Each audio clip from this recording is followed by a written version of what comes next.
Silver State Trains here, just doing a quick little video here, if you will. I had a pre-order come in today. I pre-ordered the new Micro Trains 2024. Let me get that in frame there.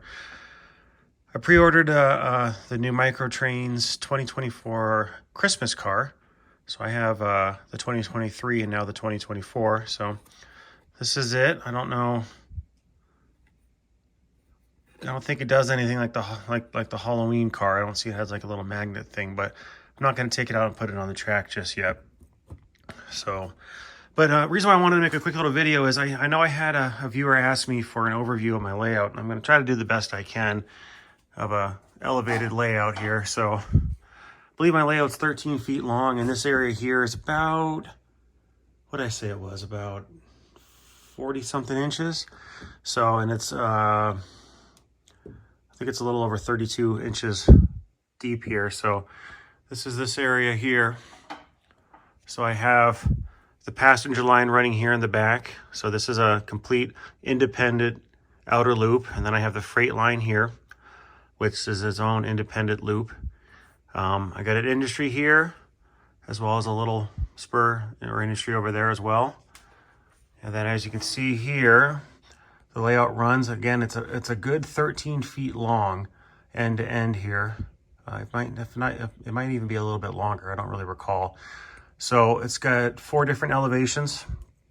So this lower level here is obviously at ground level. Then the next one up is 1 inch up. This industry track up here is sitting at 2 inches elevation. And then last but not least is my passenger line, which is sitting at 3 inches above this main line here, which is again the passenger line, which runs along the outside. So there we go here.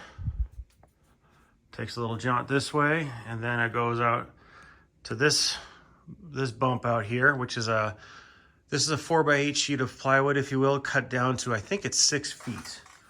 And this just runs along the outside. Again, lower level passenger, 2% grade.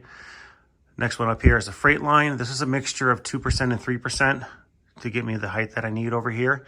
Not ideal. 2% is way, way better. Why did I do this whole area here without doing industry or freight yards or anything in this section here? My plan here is to build a big mountain. So this is going to be a DC track up here. Future plans, I have yet to reveal why. I'm going on almost 2 years of not revealing why I'm doing a DC track. I don't know if it's quite been 2 years, but anyhow, there's something that I pre-ordered back in like January. Was it January 23? January 22? I keep forgetting when I started this. I think January, I'm coming up on January 25, which will be my 2-year mark. So yeah, that was January 23. I had pre-ordered something, which is what sparked what rekindled my interest in wanting to do a model trains, which then made me, you know what, I'm gonna build. I busted out my camera for whatever crazy reason, and I started filming. It was all because of what I want to put on this track, which was supposed to ship April of 23, and then August of 23. And then now, you know, here we are, 2024. I still don't have it. Anyhow, enough rambling. Here's the outside of that track here. So as you can see, it runs up that 2% grade there to go along the back and then into my passenger station up there, which is a pretty substantial track. I want to say I think the longest piece is every bit of 6 feet, if not more. And then freight line up here, freight line down there, and that's my yard, engine storage. And here's my other industrial track area here where I'm planning on potentially putting 4 different industries. So, or at least 3. I have the cement plant over there. I have a fueling station or a fuel station depot or something or another. I have I'm trying to remember, this is some kind of depot. I can't remember what it is. I got my allergy shot today, so I'm a little zonked out. But yeah, and I have a few more industries that I have yet to build, but here's the best that I could do, getting a shot of my layout so you can kind of get a better idea of what's going on. So again, this is DCC. I have 1 main bus running underneath my entire layout, and I'm planning on powering all my Kato switches with the regular Kato throws. So this is all powered off of the little adapter here, which then runs to its own bus, which then runs to a power cord to my wall outlet.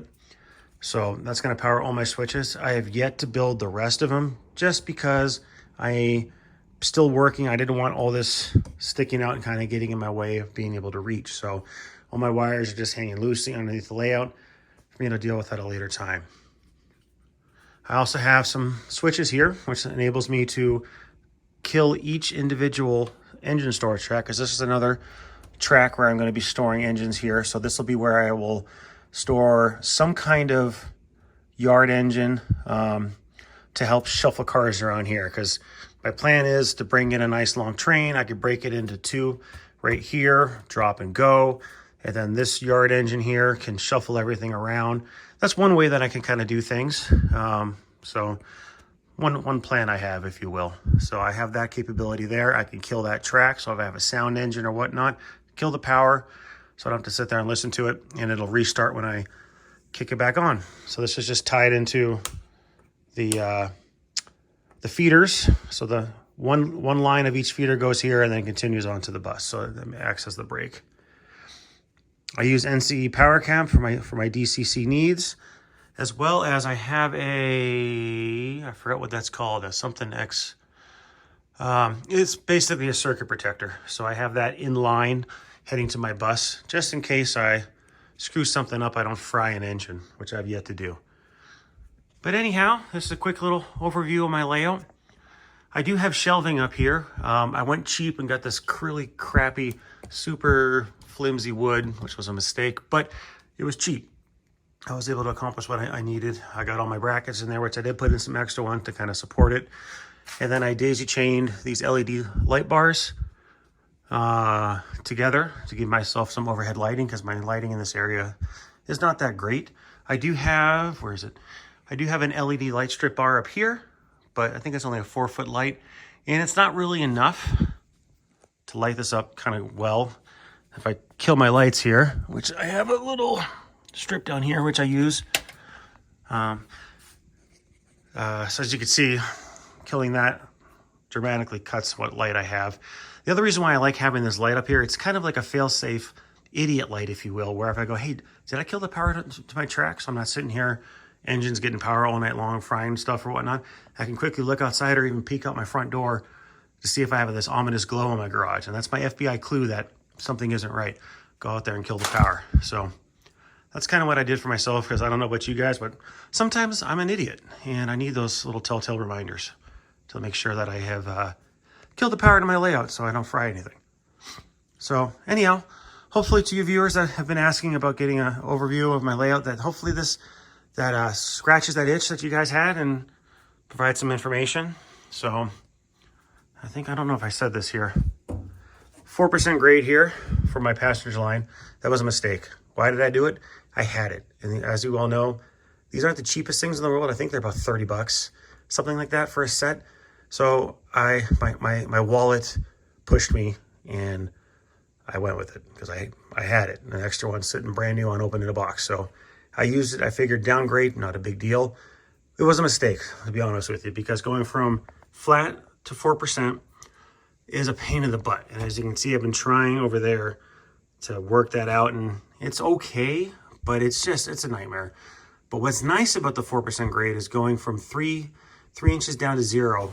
I accomplished it pretty quickly. I want to say this was like less than 8 feet, because it ends right there.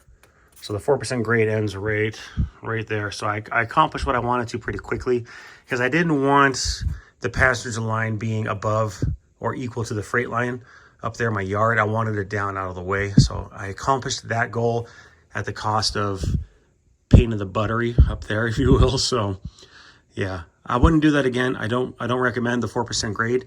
Obviously you can use it. It's your railroad, do what you want.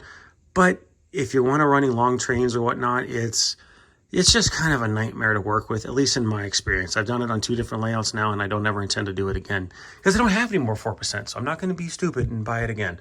Mental note to myself: whether I listen, you'll be able to see my future videos, but I don't plan on buying it ever again. So there you go. Quick overview of my layout. Hope this was helpful. Thank you all for watching. You all have a good one.